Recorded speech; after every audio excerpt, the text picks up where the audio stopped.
আসসালামু আলাইকুম। আশা করি সবাই ভালো আছেন। আসলে বাংলাদেশের সার্বিক যে আইন শৃঙ্খলা পরিস্থিতি, সেই পরিস্থিতি বর্তমানে এতটাই নাজুক যে সেটা আসলে বলার মতো না। একেবারে যাচ্ছে তাই অবস্থা। চুরি, ছিনতাই, ধর্ষণ এবং খুনের মতো ঘটনা প্রতিনিয়ত ঘটছে।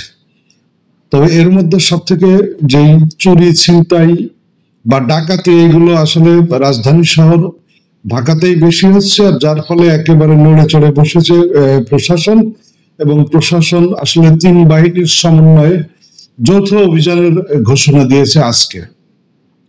ডাকাতি ও ছিনতাই রোধে পুলিশের 3টি বিশেষায়িত ইউনিট শীঘ্রই মাঠে নামবে বলে জানিয়েছেন বাংলাদেশ পুলিশের মহাপরিদর্শক আইজিপি বাহারুল ইসলাম।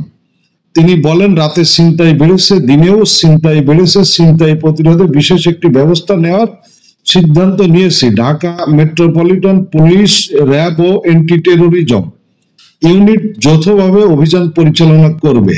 সোমবার থেকে এটি বাস্তবায়িত হবে বলে আশা করছি, অর্থাৎ আজকের থেকে। আমরা দেখি এভাবে উন্নতি হয় কিনা, না হলে আমাদের অন্য পরিকল্পনায় যেতে হবে। সোমবার সকালে রাজশাহী প্রাইমারি ট্রেনিং সেন্টারে দেশের পরিবর্তন পরিস্থিতিতে মানবাধিকার ও পরিবেশের উপর গুরুত্ব সহ আইন প্রয়োগ বিষয়ে কর্মশালায় যোগদানকালে তিনি এ সমস্ত কথা বলেন। আইজিপি বলেন, যৌথ বাহিনীতে একটা সাইজেবল কম্পোনেন্ট থাকে। আসলে পুলিশে এত বড় কম্পোনেন্ট নাই, কিন্তু যৌথ বাহিনী একটি জয়েন্ট পার্টি। তিনি বলেন, অপারেশন ডেভিল হান্ট মূলত যারা সন্ত্রাস করে, সমাজ বিরোধী কাজ করে, তাদের বিরুদ্ধে। এটি আমরা শুরু করেছিলাম বেশ কয়েকদিন আগে। ডেভিল হান্টে কারা ধরা পড়েছে আপনারা একটু দেখেন। বড় সন্ত্রাস, বড় চোরাকারবারি সবাই ধরা পড়ছে। আইজিপি বলেন, একটি গোষ্ঠী চায় না বাংলাদেশে স্থিতিশীল পরিবেশ বজায় থাক, সেটার পিছনে রাজনৈতিক উদ্দেশ্য থাকতে পারে।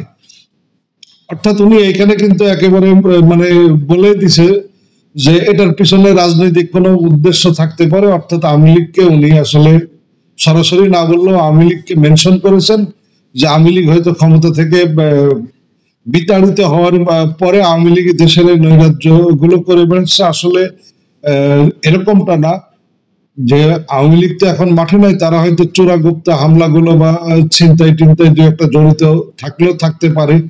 কিন্তু এই যে দেশের সার্বিক পরিস্থিতিকে কেন্দ্র করে সার্বিক পরিস্থিতিতে একটা বিশেষ একটা গোষ্ঠী এগুলোর সুযোগ উঠাচ্ছে।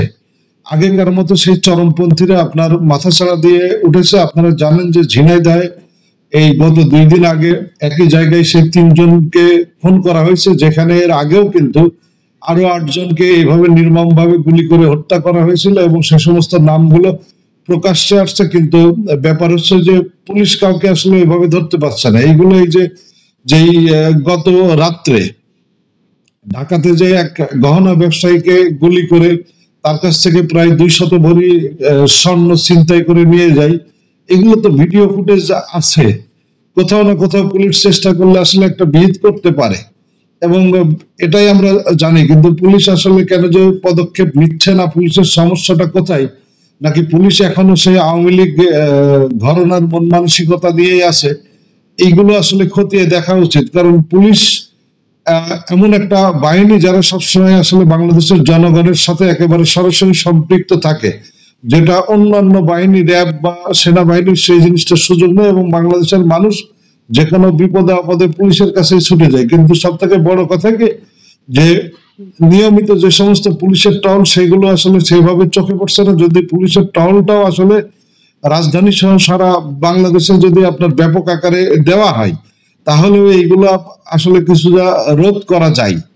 এইখানে যে সমস্ত ছিনতাই, ডাকাতি এইগুলো ঘটছে, এইগুলো আসলে কোনো রাজনৈতিক দলীয় লোকজন করছে বলে অন্তত আমার মনে হয় না। কারণ এইগুলো করার জন্য আসলে কিছু সুযোগ সন্ধানী মানুষ থাকে, এবং তারা দেশের এই অস্থিতিশীল পরিবেশের সুযোগ নিয়ে এইগুলো আসলে করছেন।